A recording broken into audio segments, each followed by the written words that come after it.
Question number 16 states a bobbin rolls without slipping over a horizontal surface so that the velocity v of the end of the thread point A is directed along the horizontal. A board hinged at point B leans against the bobbin. The inner and outer radii of the bobbin are small r and capital R respectively. Determine angular velocity omega of the board as a function of angle alpha. So ये एक bobbin है. Bobbin कुछ इस तरीके से दिखता है जो कि कई बार स्विंग मशीन के साथ देखे होंगे. सो इस बॉबिन का एक इनर रेडियस है और एक आउटर रेडियस है. लेट्स से कि जो ये जब थ्रेड्स नहीं होते हैं तो जो इनर रेडियस जो पोर्शन होगा, ठीक है, वो इनर रेडियस होगा और थ्रेड डालने के बाद जो रेडियस आया है वो इसका कैपिटल रेडियस आर होगा और ये स्मॉल आर. अब ये जो बोर्ड है ना, ये सपोर्ट या बोर्ड को ये कुछ इसके ऊपर ऐसे रेस्ट कर रहा है, ऐसे ये कुछ ऐसे रेस्ट कर रहा था इसके ऊपर और ये जो है ये सामने की तरफ मूव करने लग गया. तो अब ये जो बोर्ड है ये नीचे गिरेगा, नीचे की तरफ गिरेगा, ज़मीन पे आएगा. तो अब यही बताना है कि ये इसका एंगुलर एक्सेलरेशन कितना होगा गिरने का. ठीक है, ये क्वेश्चन में बोला गया है. अब क्वेश्चन में और डेटा क्या दिया हुआ है. सो क्वेश्चन में ये बोला है कि ये जो है रोल कर रहा है बिना स्लिपिंग के. तो ये काफ़ी इंपॉर्टेंट इन्फॉर्मेशन है. सो इसी से हमको जो गवर्निंग कंडीशन मिलेगा जिसे कि हम निकाल पाएंगे. अब अगर ये सपोर्ट नीचे की तरफ गिर रहा है, ये जो सपोर्ट है ये एक रिजिड बॉडी है, ठीक है, तो नीचे गिरेगा तो जो वेलोसिटी होगा इसका वो कुछ इस डायरेक्शन में आएगा, परपेंडिकुलर. ठीक है, अगर ये पॉइंट एक्स है, लेट्स से ये एक्स है, तो ये जो भी वेलोसिटी आएगा जिसकी वजह से नीचे गिरेगा या जो कि ओमेगा में कंट्रीब्यूट करेगा इसका, लेट्स से कि ये जब नीचे ऐसे रोटेट करता है ये कुछ ओमेगा से नीचे आता है. लेट्स से कि इसके नीचे आने का जो एंगुलर वेलोसिटी उसको ओमेगा कहते हैं, कुछ इस तरीके से आता है. तो पॉइंट एक्स का जो वेलोसिटी होगा जो कि रिस्पॉन्सिबल होगा इस ओमेगा के लिए, उसको हम क्या लिख सकते हैं, velocity of point X V X is equal to velocity at X perpendicular to B X. ठीक है, अब इस पॉइंट पे, इस एक्स पॉइंट पे वेलोसिटी का डायरेक्शन कहीं भी हो सकता है. अब वो वेलोसिटी जहाँ भी हो उसका जो वो कंपोनेंट जो कि इस बी एक्स के परपेंडिकुलर होगा वही रिस्पॉन्सिबल होगा इस सपोर्ट को नीचे लेके आने के लिए. ये जो सपोर्ट है ये एक रिजिड बॉडी है. रिजिड बॉडी का क्या खासियत है कि इसको डिफॉर्म नहीं कर सकते, इसका डिस्टेंस चेंज नहीं होगा. लेट्स से कि इस पॉइंट पे एक वेलोसिटी होता कुछ इस डायरेक्शन में, तो इस वेलोसिटी के कारण ये कभी भी नीचे नहीं आता. ठीक है, ये वेलोसिटी के कारण ना ही एक्स ऊपर जाता ना ही एक्स नीचे आता, कुछ नहीं होता. जो भी मूवमेंट होगा वो उस वेलोसिटी की वजह से होगा जो कि इस बी एक्स से परपेंडिकुलर होने वाला है. ठीक है, सो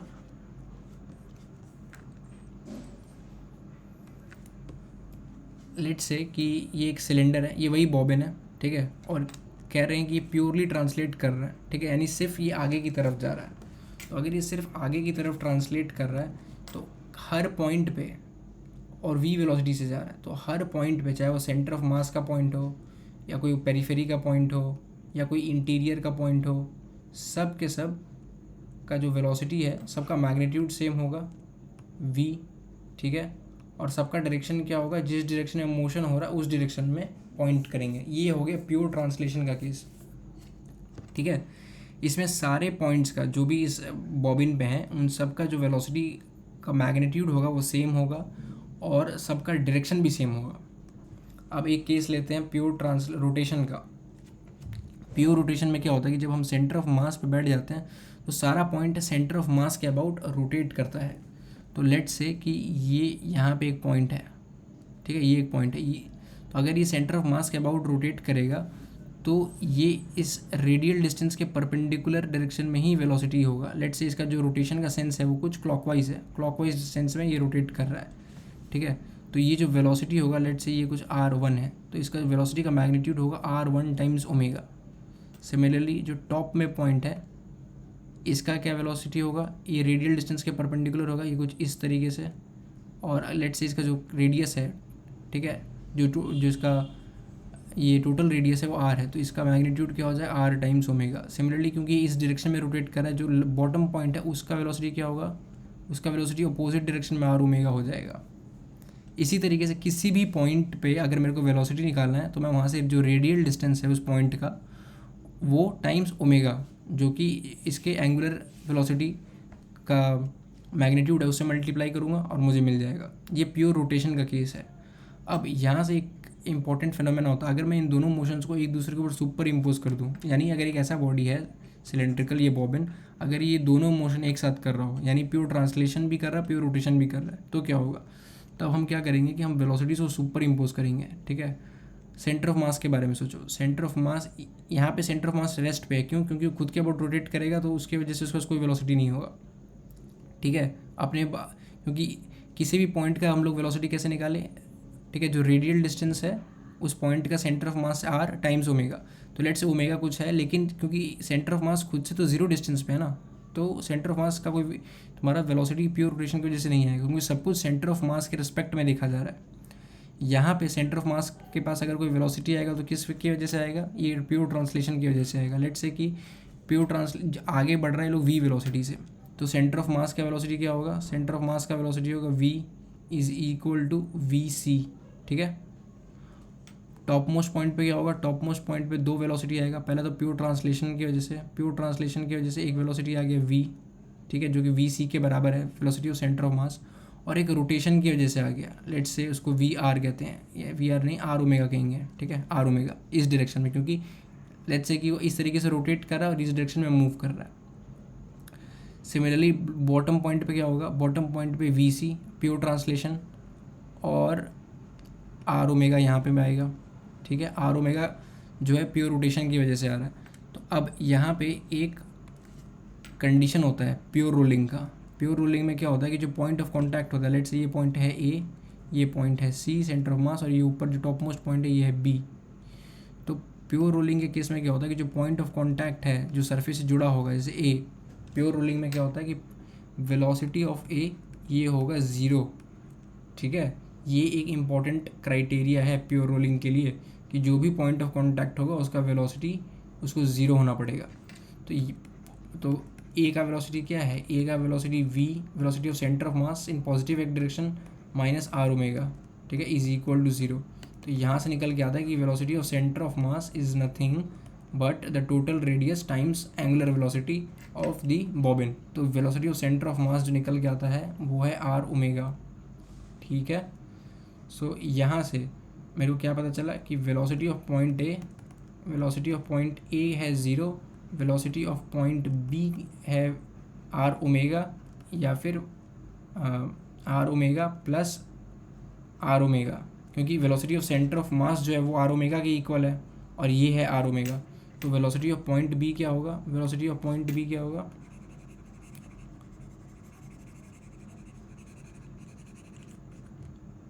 तो यहाँ से लिख सकते हैं कि जो वेलोसिटी है पॉइंट बी का ये हो जाएगा 2 टाइम्स वी सी, या फिर वेलोसिटी ऑफ सेंटर ऑफ मास। ठीक है, और velocity of point A zero होगा, ये यहाँ लिखा हुआ है। वेलोसिटी ऑफ पॉइंट बी भी पता है हमको। ठीक है, तो अब यहाँ पे अगर मैं एक वेक्टर वेलोसिटी ट्रायंगल बनाना चाहता हूँ मैं, ठीक है, ध्यान से देखना, अगर मैं एक स्ट्रेट लाइन ड्रॉ करूँ यहाँ पे, ठीक है, सच दैट ये जो लोएस्ट पॉइंट है ये ए को रिप्रेजेंट करता हो, लोएस्ट पॉइंट है ए को रिप्रेजेंट करता हो, हाईएस्ट पॉइंट बी को रिप्रेजेंट करता हो, और सी जो है जो सेंटर ऑफ मास है वो कुछ बीच में आता हो। तो यहाँ पे तुम ये ऑब्ज़र्व करोगे कि जो टॉप मोस्ट पॉइंट है, ठीक है, ये यहाँ से जो वेलोसिटी बन रहा है, ठीक है, 2v, ये है 2v। ठीक है, ए का वेलोसिटी है ज़ीरो और सेंटर का वेलोसिटी क्या है? सेंटर का वेलोसिटी है v। ठीक है, तो यहाँ से एक चीज़ ऑब्जर्व कर सकते हैं कि जो वेलोसिटी है वो पॉइंट ऑफ कांटेक्ट से जितना दूर जा रहा है उतना लीनियरली इंक्रीज़ कर रहा है सेंटर पे। ठीक है, सेंटर क्या है? ये डिस्टेंस है r, ये भी डिस्टेंस है r, तो लीनियरली बढ़ रहा है ना, कि जैसे ज़ीरो से था r पे गया v और फिर एक और r के बाद 2v हो गया, तो लीनियरली बढ़ रहा है। इसका मतलब वेलोसिटी कोई कुछ डिस्टेंस के प्रोपोर्शनल है, राइट। अब ये जो कॉन्सेप्ट है ना, यही कॉन्सेप्ट लगेगा हमको इस क्वेश्चन में जो कि हम सॉल्व करना चाहते हैं, इसीलिए इतना रामायण सुनाया मैं अभी। अब ये जो हमारा गिवन क्वेश्चन है नाउ, अब अगर इन सबको इरेज करें,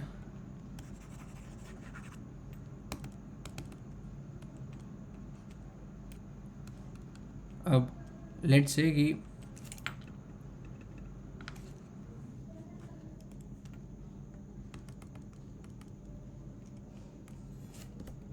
ये हमारा बॉबिन है, ठीक है। अब यहाँ पे इसका पास कुछ इनर रेडियस है, ठीक है, और ये कुछ पॉइंट है, जैसे ये पॉइंट ए है, ये पॉइंट सी है, और ये जो पॉइंट है ये बी है, बी। या फिर इसको यहीं सॉल्व कर देते हैं, ठीक है, इसको यहीं सॉल्व करते हैं, बेटर समझ में आएगा। लेट्स से ये है पॉइंट ए, सेंटर है पॉइंट सी, ये है कुछ पॉइंट बी, ठीक है। सो यहाँ पे ये जो वेलोसिटी है ये क्वेश्चन में दिया हुआ है और कह रहा है कि ये जो वेलोसिटी है वो v के इक्वल है, ठीक है। लेट्स से कि ये कुछ वेलोसिटी v के इक्वल है। अब अभी जो सिखाया उससे ये समझ में आ रहा है कि पॉइंट ए का वेलोसिटी 0 होगा, वेलोसिटी ऑफ पॉइंट ए 0 होगा क्योंकि ये पॉइंट ऑफ कॉन्टैक्ट है, और वेलोसिटी ऑफ पॉइंट बी मुझे बताया हुआ है कि ये v है। अब मुझे क्या निकालना है, मुझे निकालना है कि भाई सेंटर ऑफ मास पे क्या वेलोसिटी होगा, क्योंकि मुझे सेंटर ऑफ मास पे वेलोसिटी पता चल जाएगा तो मैं किसी भी पॉइंट पे जो कि पेरिफेरी पे यानी जो कि इसके बाउंड्री पे है उसका मैं वेलोसिटी निकाल सकता हूँ, क्योंकि वो हमारा velocity of centre of mass के टर्म्स में ही आएगा। तो अगर मैं यहाँ से लाइन ज्वाइन करता हूँ एक ऐसे, ठीक है, ये अगर मैं एक लाइन ज्वाइन करता हूँ और उसके बाद सी से एक वेक्टर ऐसे ड्रॉ किया और लेट्स से ये वी सी है, ठीक है। तो अब यहाँ पे एनालॉजी के लिए अगर मैं ड्रॉ करूँ,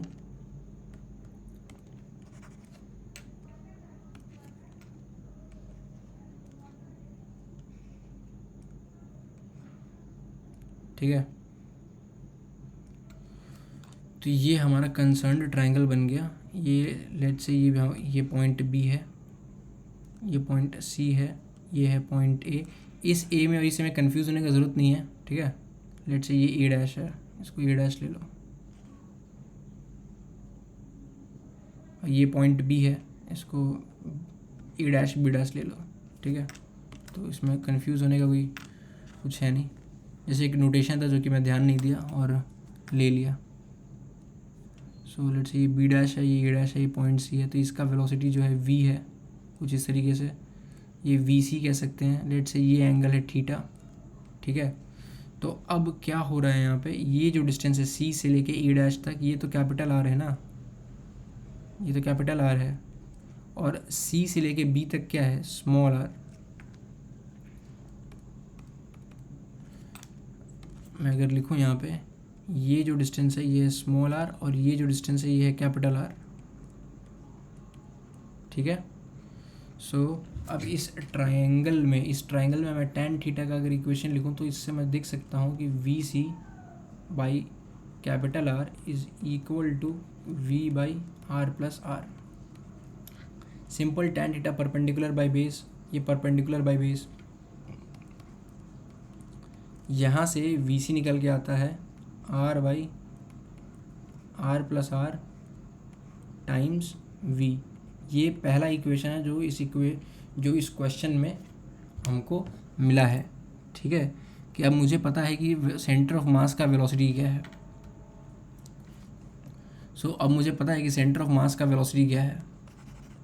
सो अगर ये बॉबिन था मेरा, ये बॉबिन था, तो मेरे को पता चल गया कि सेंटर ऑफ मास का वेलोसिटी वी सी मेरे को पता चल चुका है, ठीक है। अब यहाँ पे अगर ये सपोर्ट कुछ अगर इस तरीके से था, ठीक है, ये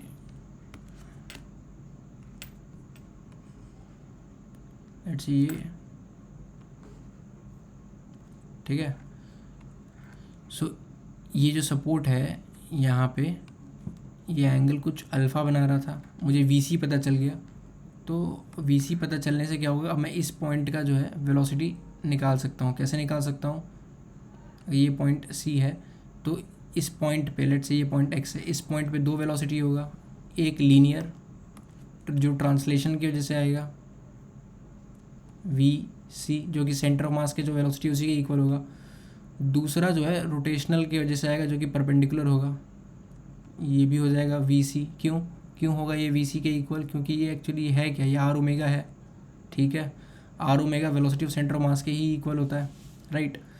तो अब अगर ये बॉबिन इस डायरेक्शन में मूव करता है तो इससे क्या होगा, उससे ये होगा कि ये जो सपोर्ट है कुछ इस डायरेक्शन में ओमेगा के साथ अपना नीचे फॉल करेगा।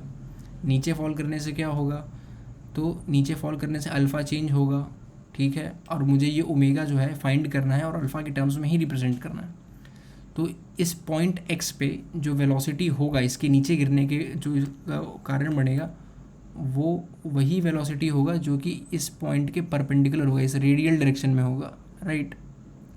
लेट से ये वी एक्स है। क्यों ऐसा मैं बोल रहा हूँ, एक रिजिड बॉडी जो है, एक रिजिड बॉडी अगर एक पॉइंट पे हिंज किया हुआ होता है, ठीक है, तो जो दूसरा पॉइंट है वो सिर्फ वो उसके अगर रिलेटिव मूव करना चाहता है तो वो उसी डायरेक्शन में मूव कर सकता है जो कि परपेंडिकुलर होगा, ठीक है।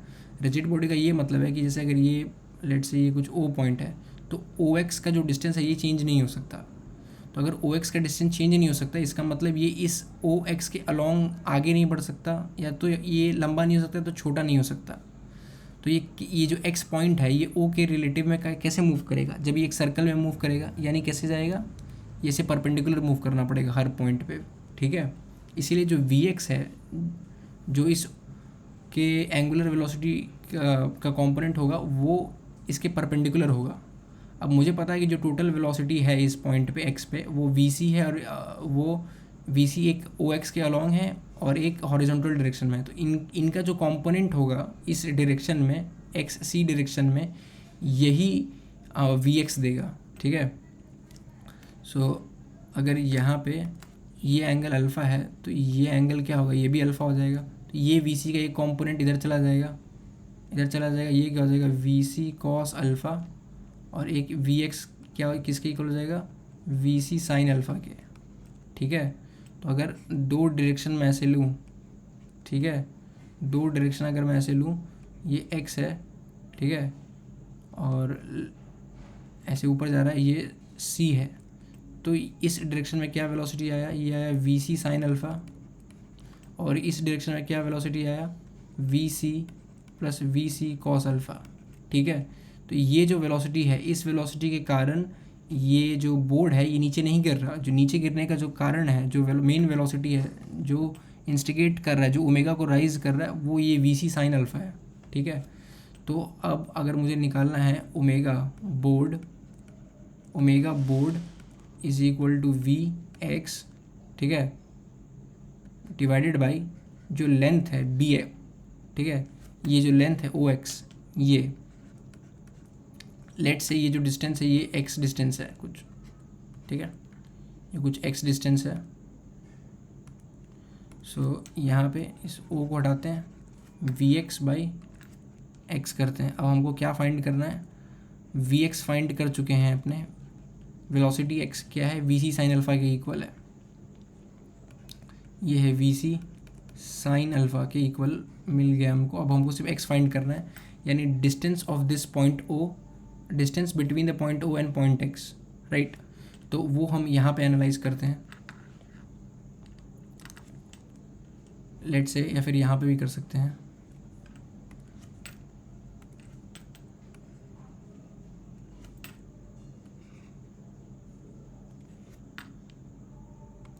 अब ये है सेंटर ऑफ मास इसका, तो यहाँ से अगर मैं एक रेडियल डिस्टेंस डालूँ, यहाँ से अगर मैं एक परपेंडिकुलर ड्रॉप करूँ, ठीक है, और यहाँ पे एक परपेंडिकुलर ड्रॉप करूँ, तो लेट्स से ये पॉइंट ओ था मेरा, ठीक है, ये पॉइंट ओ था, ये पॉइंट एक्स था, ये पॉइंट सी था, और ये कुछ पॉइंट ए था। सो ओ क्या है, ओ एक एक्सटर्नल पॉइंट है, और एक्सटर्नल पॉइंट से दो टेंजेंट ड्रॉ किया गया है, ओ एक्स एंड ओ ए, ऐसा कुछ दिख रहा है, ठीक है। सो ये जो डिस्टेंस है एक्स सी, ये क्या है, it's nothing but capital R, ठीक है। ये टोटल एंगल अल्फ़ा था, ये जो है परपेंडिकुलर बाइसेक्टर है, ये एंगल क्या हो जाएगा अल्फ़ा बाई 2। तो अब इन ट्रायंगल, ठीक है, यहाँ पे देखो,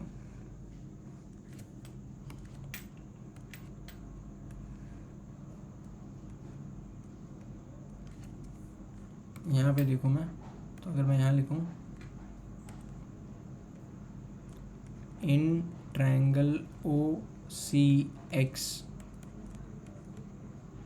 tan alpha by 2 is equal to capital R by, ये डिस्टेंस क्या है, ये डिस्टेंस है x, लेट्स से ये डिस्टेंस है x, r बाई एक्स। तो जो x डिस्टेंस है ये कैसे क्या निकल के आ गया, r times cot alpha by 2।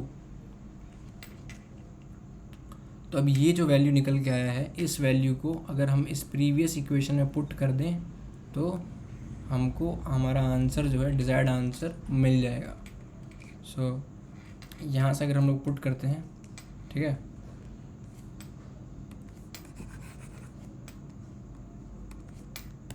Therefore omega board equals V C sine alpha by X, क्या था, V C sine alpha by X. तो ये V C sine alpha X का वैल्यू क्या है, X is R cot alpha by 2, तो ये हो जाएगा आर कॉट अल्फ़ा बाई 2। अब वी सी का वैल्यू क्या है, वी सी का वैल्यू यहाँ पे हम लोग कैलकुलेट कर चुके थे, ठीक है। तो यहाँ पे वी सी का वैल्यू पुट करते हैं, V C is equal to R by R plus R times V, ठीक है, into sine alpha divided by R cot alpha by 2। ये आर और ये आर कैंसिल हो गया, that implies omega equals V by R plus R into sine alpha को क्या लिख सकते हैं, 2 sine alpha by 2 cos alpha by 2 into cot alpha जो है ऊपर जाके टेन अल्फ़ा हो जाएगा, ये आ जाएगा sign alpha by 2 by cos alpha by 2। तो ये कॉस अल्फ़ा बाई 2, ये कॉस अल्फ़ा बाई 2 कट गया, ये sine alpha by 2 sine alpha by 2 club हो जाएगा, तो ये हो जाएगा 2v sine square alpha by 2 by R plus R. Therefore omega angular velocity of board is equal to 2v sine square alpha by 2 by R plus R, ठीक है। ये है हमारा रिक्वायर्ड आंसर हमारे प्रॉब्लम का।